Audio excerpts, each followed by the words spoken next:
முதற்கட்டமா மக்களவை தேர்தல் தமிழ்நாட்டுல மும்முரமா நடந்துட்டு இருக்கு. எல்லாருமே உங்களோட ஜனநாயக கடமையாற்ற பரபரப்பா இருப்பீங்க. முதல்ல இந்திய அரசியலமைப்பு சட்டம் 326 பிரிவு 3 படி 18 வயது பூர்த்தியான அனைத்து இந்திய குடிமக்களுக்கும் வாக்களிக்க உரிமை உண்டு. இதை ரைட் டு ஓட்னு சொல்லுவாங்க. வாக்களிக்கிறது எப்படி முக்கியமோ அது போல வாக்காளர்களோட ஐடென்டிட்டியை பாதுகாக்கிறதும் ரொம்பவே முக்கியம். இந்திய அரசியலமைப்பு சட்டம் 21 படி வாக்காளர்கள் எந்த பயமும் இல்லாம மூன்றாம் நபரோட இன்வால்வ்மெண்ட் இல்லாம வாக்குகளை செலுத்த முடியும் அப்படிங்கிறத உறுதி செய்யணும். வாக்காளரோட அடையாளத்துல பிரைவசி மெயின்டைன் பண்ணணுங்கிறதும் ரொம்பவே முக்கியம். இதை ரைட் டு சீக்ரசின்னு சொல்லுவாங்க. அது போல வாக்கு செலுத்துறது எப்படி அடிப்படை உரிமையோ அது போல வாக்கு செலுத்தாம தேர்தலை நிராகரிக்கிறது பெரிய குற்றமும் கூட.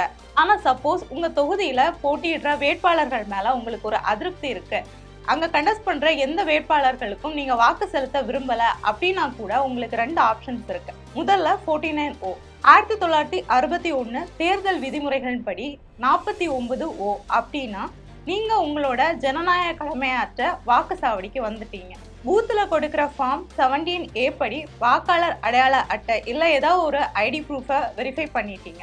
அதுக்கு பிறகு உங்க கைரேகை வச்சு கையெழுத்தும் போட்டுட்டீங்க. இனிமே நீங்க வாக்கு செலுத்துறது மட்டும்தான் பாக்கி. ஆனா இப்போ கூட நீங்க வாக்கு செலுத்த விரும்பல அப்படின்னா அதுக்கு உங்களுக்கு ஒரு வழி இருக்கு. ஆனா இத அந்த வாக்குச்சாவடியில இருக்க தேர்தல் அதிகாரிக்கு நீங்க முறையா தெரியப்படுத்தணும். அவர் உங்களுக்கு வாக்கு செலுத்த விருப்பம் இல்லை அப்படிங்கிற மாதிரியான ஒரு ரிமார்க்கை எழுதி உங்களோட கையெழுத்து மற்றும் கைரேகையை வாங்கிப்பாரு. இதன் மூலமா நீங்க வாக்கு செலுத்த விரும்பல அப்படிங்கிறது வெளிப்படையா தெரிஞ்சிடும். இதனால உங்களோட ரைட் டு சீக்ரசி கேள்விக்குறியாக வாய்ப்பு இருக்கு. ஸோ இதுக்கு பதிலா நீங்க செகண்ட் ஆப்ஷனை யூஸ் பண்ணிக்கலாம். அதுதான் நோட்டா, அதாவது none of the above. Suppose உங்க தொகுதியில கண்டஸ்ட் பண்ற எந்த வேட்பாளர்களுக்கும் நீங்க வாக்கு செலுத்த விரும்பல அப்படின்னா இவிஎம் மிஷின்ல இருக்க நோட்டா அப்படிங்கிற பட்டனை நீங்க அழுத்தலாம். பொதுவா நோட்டாவை சுத்தி ஒரு மித்து இருக்கு. அதாவது நோட்டாக்கு மெஜாரிட்டியான பேர் ஓட் பண்ணா அந்த தொகுதிக்கு ரீஎலெக்ஷன் கண்டக்ட் பண்ணுவாங்க அப்படின்னு. ஆனா அதுல உண்மை கிடையாது. நோட்டாங்கிறது வேட்பாளர் மேல உங்களுக்கு இருக்க நெகட்டிவ் ஒப்பீனியனை எக்ஸ்பிரஸ் பண்ண உங்களுக்கு கிடைச்ச ஒரு ஆப்ஷன் மாதிரி. நோட்டா ஓட்ஸை இன்வாலிட் ஓட்ஸா தான் கன்சிடர் பண்ணுவாங்க. சப்போஸ் நோட்டாக்கு மெஜாரிட்டியான ஓட்ஸ் விழுந்தாலுமே நோட்டாவுக்கு அடுத்ததா மெஜாரிட்டியா எந்த வேட்பாளர் வாக்குகளை பெற்றிருக்காரோ அவர் தான் வெற்றி பெற்றதா அறிவிக்கப்படுவார்.